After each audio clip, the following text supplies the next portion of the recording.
आता बातमी रावसाहेब दानवेंची आहे।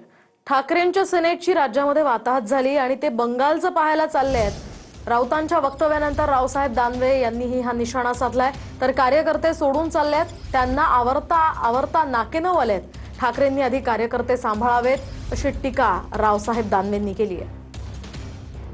कार्यकर्त्याची निवडणूक आहे, नेत्यांची निवडणूक असते, लोकसभा असते तेव्हा म्हणणं वेगळं। पण जेव्हा कार्यकर्ते नेत्यांच्या निवडणुकीमध्ये तळ ठोकून काम करतात तेव्हा कार्यकर्त्याच्या निवडणुकीमध्ये नेत्याला त्या ठिकाणी बसणं आवश्यकच असतं।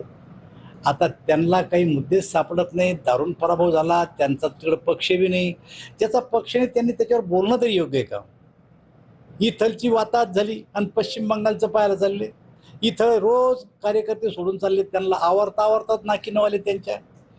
जिथं नाही तिथं नाक घुसायची काही गरज आहे का त्यांना? मला सांगा बरं तुम्ही। त्यामुळे त्यांची बातमी आता कोणी ऐकायला तयार नाही।